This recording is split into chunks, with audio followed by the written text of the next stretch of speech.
उम्मीद है शानदार जिंदाबाद जबरदस्त होंगे। और मैं अंकित भाटी रोजगार विद अंकित चैनल पर आप सभी का स्वागत करता हूं। और आज ये स्पेशल वीडियो बनाया गया है इस वजह से कि दो तीन चीज़ों पर आपसे बातें करनी है और वो बहुत ज़रूरी बातें हैं। और बच्चों, इस वीडियो को अगर आप मतलब उन सभी बच्चों तक पहुंचा देना जो रेलवे ग्रुप डी की तैयारी कर रहे हैं, स्पेशली लास्ट वाली बात के लिए, क्योंकि ये मांग बहुत इंपॉर्टेंट है और इस मांग को हमारे हमारे द्वारा लगातार उठाए जाते रहना चाहिए, क्योंकि ये रेलवे पर प्रेशर क्रिएट करता है। चाहे उस पर वो अभी एक्शन लें या ना लें, लेकिन माइंड में एक बात जरूर रहेगी कि ये बच्चे संतुष्ट नहीं है।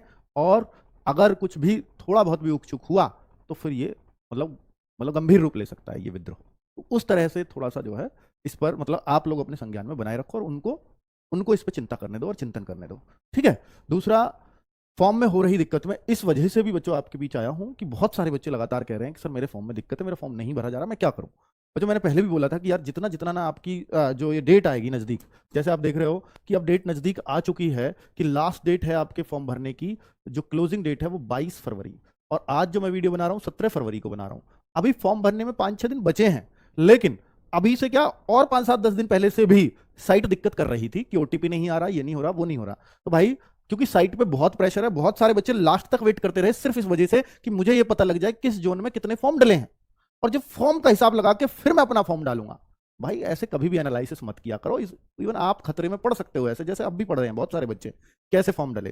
तो इसके लिए एक तरीका है, जैसा बच्चों ने बताया भी है कि जिनके साथ ये समस्या हो रही थी उन्होंने रात में ट्राई किया, रात के 1 बजे के बाद, क्योंकि उस टाइम पे लोड बहुत कम हो जाता है। तो 1 बजे से सुबह के 5-6 बजे तक बहुत कम ट्रैफिक साइट पर होता है या वेबसाइट पर होता है, तो उस समय आप फॉर्म आराम से भर पाओगे। ठीक है। तो आप रात में भरें। तो ये तरीका मुझे बताना था, इसलिए मुझे आना भी पड़ा, क्योंकि कुछ बच्चे फॉर्म के बिना वो लगातार वो ट्राई करते रहेंगे दिन में और फिर वो फॉर्म नहीं भर पाएगा। ठीक है। ओटीपी जैसी समस्या आ रही हो तो ये करें। दूसरा हमारा पॉइंट था कि अपना जोन भी बेहतर है। बेहतर इसलिए है क्योंकि आज क्या हो रहा है बच्चों, हर एक बच्चे को पता है कि मुझे जोन ढूंढना है। सबसे बड़ा टास्क उसने ये मान लिया है कि मुझे वो जोन ढूंढना है जिसमें मेरा नंबर आ जाए। अब वो जोनों के पीछे लगा हुआ है, उसने सैकड़ों वीडियो देख डाले कि कौन सा जोन सेफ है और कौन से जोन में खतरा है, और फिर वो आरआर भी चुन रहा है उस हिसाब से। तो भाई मैं आपको एक बात बोलता हूं कि जैसा आप सोच रहे हो ऐसा ही सब सोच रहे हैं। तो फिर क्या होगा कि मैं अहमदाबाद जोन वाला मैं गुवाहाटी वाले जोन में भर दूंगा, गुवाहाटी वाला कहीं और भर देगा, ये कहीं और भर देगा, तो बात घूम फिरकर फिर वहीं आ जाएगी। ठीक है। मान लीजिए कोई यूपी वाला कि मेरे जोन की तो बहुत हाई कट ऑफ जाती है, वो दूसरे जोन में भरने लगेंगे, यूपी में कोई और भर देगा। भाई वो भी तो वैकेंसी देखेगा ना यूपी की। आप देखो कि यूपी की वैकेंसी देख करके, यूपी का अगर आप देखोगे कि प्रयागराज इलाहाबाद जो होता है यूपी का, कि भाई बहुत सारी वैकेंसी आई है, मान लिया कोई ये वैकेंसी यूपी में आई है, बहुत सारे लोग नई दिल्ली में भरेंगे। नई दिल्ली 4785 सबसे ज्यादा वैकेंसी इसमें, इसलिए बहुत सारे फॉर्म इस वजह से आ जाएंगे। बहुत सारे बच्चे ये एनालिसिस भी नहीं करते हैं कि कट ऑफ कहां पहले क्या रही थी, सबसे ज्यादा इसमें है तो इसमें डालेंगे, इसमें भी ठीक ठाक है इलाहाबाद में, इसमें भी डालेंगे, गोरखपुर में भी ठीक ठाक है भाई, गोरखपुर में तो गोरखपुर में भी डालेंगे। तो इस तरह से ना मतलब हर जोन अनसेफ हो जाता है फिर। ठीक। और यहां के बच्चे बाहर डालने जा रहे हैं। तो बेहतर यही है कि अगर आपको अपनी तैयारी पे भरोसा है, आपको पता है यार ये 4 चीज पढ़ रही है, इन्हें मैं पढ़ते हुए आ रहा हूं, तो फिर घबराओ मत।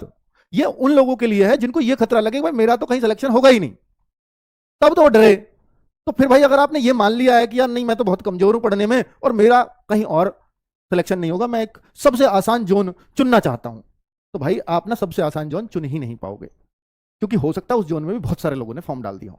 हालांकि मैंने पिछली बार की कैटेगरी वाइज कट ऑफ के हिसाब से भी कंपैरिजन करके बताया मैंने भी डेंजर जोन, लेकिन मेरी वो वीडियो भी तो 1 मिलियन से ज्यादा लोगों ने देख ली। अब उनको भी तो वही सलाह मिल गई ना सबको, तो डेंजर जोन वो भी बन जाएंगे, तो अब तो कुछ बचा ही नहीं है ऐसा।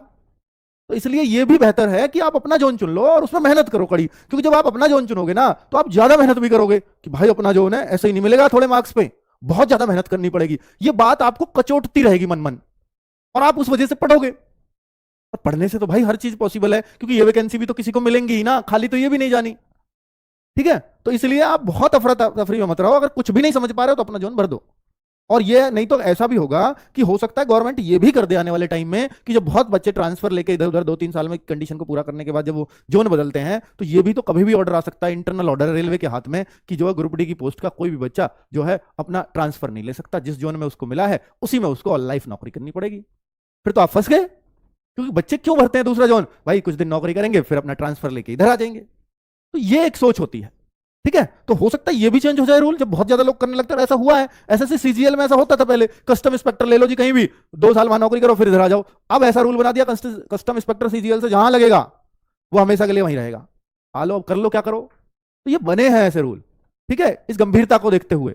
तो इस वजह से मैं आपसे कह रहा हूं कि चक्कर में बहुत ज्यादा मत पड़ो, ठीक है। ये भी देखो कि जॉब के बाद का टाइम, क्योंकि आपके पास उतना पैसा नहीं देगी गवर्नमेंट, और ना ऊपर की इसमें कमाई है कि आप सर्वाइव कर पाओगे बाहर दूसरे स्टेट्स में रह के। मान लीजिए किसी महंगे शहर में, बेंगलोर में आपको जॉब मिली, बेंगलोर महंगा शहर है, अब वहां पर आप उस सैलरी में परिवार के साथ कैसे भरण पोषण करोगे, ठीक है। तो ये भी थोड़ा सा रहता है, तो थोड़ा सब चीजों से, सारे एंगल से आपको सोचना चाहिए। मैं एक बेहतर सलाह दे सकता हूं आपको, इससे ज्यादा मैं कुछ नहीं कर सकता, क्योंकि आपका हितैषी होने के नाते कि भाई आप जब इस फेज में हो, जब आपके हाथ में है कि आप कौन सा जोन लो, मैं उस समय आपको आगाह कर सकूं, ठीक है।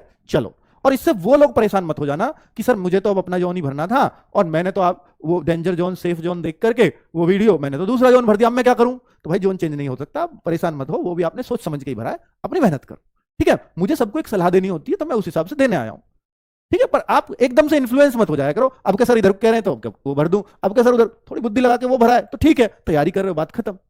चलिए, और जो ज्यादा सोच रहे हैं, मैं तो उनके लिए आया हूं ये वीडियो। अब देखो, प्रैक्टिस सेट्स कब से चलेंगे, बहुत सारे बच्चे इस बात को भी पूछ रहे हैं कि सर प्रैक्टिस सेट्स कब से चलेंगे। भाई रेलवे ग्रुप डी और एनटीपीसी दोनों बच्चे परेशान हैं, एनटीपीसी वाले बच्चे भी बहुत डिमांड कर रहे हैं क्योंकि एनटीपीसी का एग्जाम अप्रैल में हो जाएगा, और ये आपका एग्जाम जुलाई से पहले नहीं होगा, चाहे 1 जुलाई से हो जाए वो बात अलग है, ये मैं शुरू से कहते आ रहा हूं, और ये बात 100% सत्य निकलेगी।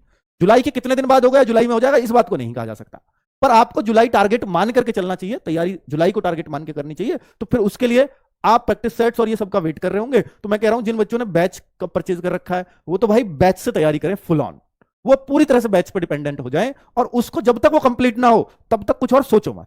प्रैक्टिस सेट भी तभी स्टार्ट करो जब आपका वो बैच कंप्लीट हो जाए, तभी उसका अर्थ है। उस टाइम तो बस इतना करो कि जो आपका टीचर आपसे बैच में कह रहा है, आपको वो चीज कंप्लीट करनी है। और जरूरी नहीं, बहुत सारे बच्चों ने हमसे परचेज किया होगा, बहुत सारे बच्चों ने दूसरे प्लेटफॉर्म से परचेज किया होगा, इन्फॉर्मेशन देखने तो आते हैं ना वो बच्चे। तो मैं कह रहा हूं कि आपने जहां से भी परचेज किया उस कोर्स को अच्छे से कंप्लीट करो, फिर प्रैक्टिस सेट्स के लिए आप लगाएंगे तो बेहतर फायदे होंगे आपको। दूसरी बात कि ये प्रैक्टिस सेट चलेंगे कब से, देखिए मुझे तो सभी बच्चों का ध्यान रखना है, कुछ बच्चे ऐसे जिन्होंने कोर्स भी परचेज नहीं किया होगा, वो प्रैक्टिस सेट पे डिपेंड रहेंगे, क्योंकि वो जानते हैं कि आरडब्ल्यू के प्रैक्टिस सेट बहुत बहुत हेल्प करते हैं एग्जाम में।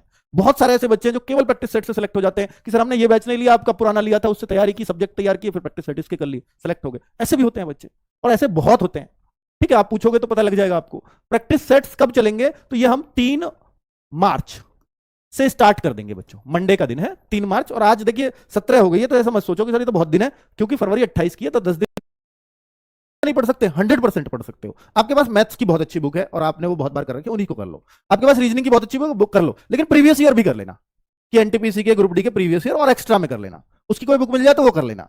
बाकी हमने इन बुक्स में उन्हीं प्रीवियस ईयर पे जोड़ दिया, क्योंकि ये टारगेट ही है कि एनटीपीसी ग्रुप डी के एग्जाम इन बुक से निकल जाए, ठीक है, और कोई एग्जाम इनसे टारगेट ही नहीं होगा। चलो, तो साइंस बुक कब आएगी ये मैंने आपको बता दिया कि इस महीने के एंड में हमारी पूरी कोशिश है कि हम उसको ले आए, और 10 मार्च की सेल, क्योंकि आपको पता है हर महीने की 10 तारीख को हमारी बुक लगभग आधी कीमत में होती है, 4 घंटे, 10 बजे से 2 बजे के बीच, उस सेल में हम इस बुक को रखें, ठीक है। साइंस की बुक, तो साइंस की स्पेशल क्लास, बहुत सारे बच्चे ग्रुप डी के ये भी कह रहे हैं कि साइंस के लिए कुछ स्पेशल नहीं है आरडब्ल्यूए पे कि यूट्यूब पे कुछ चल रहा हो, एप्लीकेशन में तो पढ़ा रहे हैं, बहुत शानदार पढ़ा रहे हैं, लेकिन यूट्यूब पे हमेशा ये हम रहा है आरडब्ल्यूए का कि यूट्यूब वाले बच्चों का भी ध्यान रखते हैं।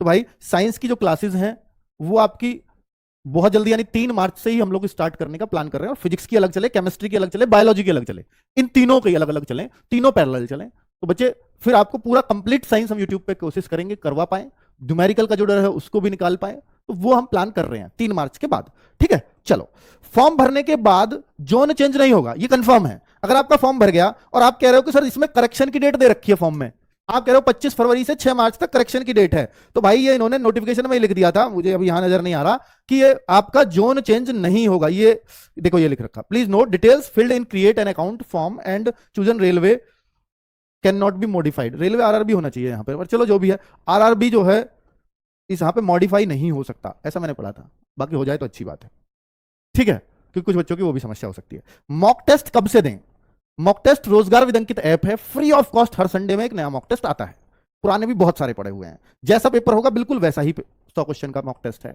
उतना ही टाइम है, हर क्वेश्चन विद सॉल्यूशन है, अगर आप नहीं कर पाते हैं तो या गलत होता है तो भाई, पर फिर भी आपसे कह रहा हूं कि जो बच्चे जहां से कोर्स कंप्लीट कर रहे हैं, पहले हर सब्जेक्ट पे अपनी पकड़ बना रहे हैं, तब तक मॉक ना दें। देखो कोई टीचर कहेगा कि मत दो या ये मत करो, मैं कहता हूं क्योंकि मुझे आपका फायदा चाहिए पहले, क्योंकि ये mock test free of cost है, और फ्री है तो मैं इसको रिकमेंड करके भी क्या ही कर लूंगा, पर मैं उन बच्चों से जरूर कहूंगा कि वो बच्चे इन मॉक टेस्ट को अवश्य दें जो बच्चों ने एक एक बार ये सब्जेक्ट अच्छे से कर लिए और वो तैयार हैं एग्जाम के लिए, ठीक है, तो मॉक टेस्ट देना शुरू कर दें और देखें कि मेरा स्कोर आज इतना है, और टारगेट रखें कि अगले महीने की 1 तारीख तक या पहले संडे को जो मौका आएगा अगले महीने की, एक महीने का टारगेट बनाएं कि मैं तब तक 5 नंबर बढ़ा लूंगा, 6 नंबर बढ़ा लूंगा, जो भी आप टारगेट रखना चाहें, ऐसे टारगेट रख करके तैयारी करें और फिर हर मॉक टेस्ट का बेसब्री से वेट करें। सिलेक्शन वाले में जिनका सिलेक्शन होना होता है और जिनका नहीं होना होता है, बस इतना ही अंतर होता है कि वो हर चीज को, जो सिलेक्शन लेने वाला बच्चा है, हर चीज को बहुत सीरियसली लेता है, और जिसका सिलेक्शन नहीं होने वाला होता है वो कुछ को बहुत सीरियस लेता है और कुछ को बिल्कुल इग्नोर करता है।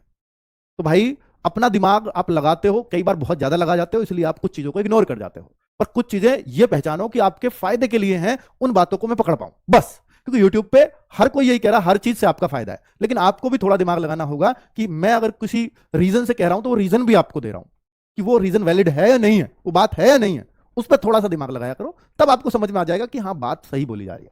ठीक है, चलो अब मैं आपसे एक विनती भी करने आया हूं, और बहुत सारे टीचर्स अब इसको करने भी वाले हैं, इसके लिए ये वीडियो भी है। तीसरा पॉइंट वीडियो में यही था कि भाई आप सब लोगों ने बहुत तगड़ा अभियान चलाया था जहां 1.5 मिलियन से भी ज्यादा ट्वीट करे गए। 1.5 मिलियन से ज्यादा ट्वीट, अगर मैं दोनों तरह के ट्वीट को मिला दूं तो वो 2.5 मिलियन बनते थे, करीब 2.5-3 मिलियन तक आपने ट्वीट किए।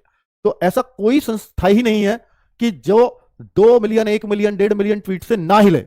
बिल्कुल हिल गए होंगे, पर ना हिलने का नाटक रेलवे ने किया, इसमें कोई शक नहीं है। पर इसमें क्योंकि पूरे दिन आपका, मैं कहूंगा 4 घंटे, जो पिछली बार हमने ट्विटर अभियान चलाया था या सभी टीचर्स ने मिलकर चलाया था, तो 4 घंटे आपका इंडिया में नंबर 1 ट्रेंड किया था, तो किसकी नजर में नहीं आया होगा मामला? हर किसी की नजर में आया था। और रेलवे तो भाई निश्चित तौर पर, पहली बात तो कि देखिए रेलवे में अभी नई दिल्ली पे बहुत बुरा हादसा हुआ है, तो भाई उसके लिए तो आज अगर हम कहें कि पूरा रेलवे उसमें लगा हुआ है, सिर्फ उधर ही बिजी है, मानता हूं, पर ये इसलिए इसकी डेट थोड़ी बाद की रखी गई है, वो है 20 फरवरी। ठीक है, तो 20 फरवरी, क्योंकि आज अगर ये ट्विटर अभियान चले तो शायद सफल ना हो, या कल चले, क्योंकि अभी वो मामला ज्यादा गंभीर है। लेकिन फिर आपको अपनी मांग बीच बीच में रेलवे को जरूर उठवानी है, क्योंकि रेलवे ने ये सोच लिया कि बच्चे ने मांग की, फॉर्म आए थे तभी मांग की, और वो शांत हो गए। फॉर्म की लास्ट डेट आ गई है, तो भाई अब शांत नहीं है, बताना चाह रहे हैं कि नहीं, हम ये मांग भूले नहीं है और ये लेकर के रहेंगे, क्योंकि हमारा हक है। ठीक है, तो रेलवे कैलेंडर क्या हुआ, एक तो डिमांड ये है, क्योंकि भाई रेलवे का जो कैलेंडर है ना, रेलवे का जो कैलेंडर इन्होंने बोला था, और पिछली बार की वो वीडियो का क्लिप अगर रेल मंत्री जी का आपके पास हो तो ट्वीट में उसको जरूर लगाना, क्योंकि उन्होंने बोला था कि हर साल वैकेंसीज आएंगी, इसका कैलेंडर आएगा, ये आएगा, वो आएगा। और रेलवे ने वो नोटिस भी निकाला था कि हर साल कैलेंडर आया करेगा, और एक कैलेंडर बीच में वायरल भी हुआ, उसको भी लगाना कि उसकी क्या सच्चाई है। तो ये सब ट्वीट में आपको करना है। तो ये हैशटैग ये रखिएगा, हैशटैग एक ये भी है जो हमने पिछली बार 1 लाख वैकेंसी का चलाया था, इस बार रेलवे लेवल 1 इंक्रीज वैकेंसी, तो अंडरस्कोर बीच में जरूर लगा लेना। ठीक है, हैशटैग लगा के ट्वीट किया जाता है, हम लोग भी ट्वीट करेंगे, आप लोग भी करना। जरूरी नहीं है कि रिजल्ट मिले, कि भाई उसी दिन रिजल्ट मिले, पर ये जरूर बहुत अंदर तक घाव करता है पूरे डिपार्टमेंट को, तो इसलिए इस दिन सभी लोगों को ट्वीट करने हैं। और बच्चों हम लोग भी करेंगे, और बाकी टीचर्स भी वीडियो इस पे बना रहे हैं, सभी टीचर्स ने आपस में बात कर ली है, सारे टीचर्स एक साथ हैं जैसे पिछली बार थे। ठीक है, और सभी के एक साथ होने से ही कुछ होता है, बाकी अलग अलग जोर लगाएंगे तो फिर सब इधर उधर ही खिंचते रह जाएंगे। ठीक है बच्चों, थैंक यू वेरी मच, नमस्कार।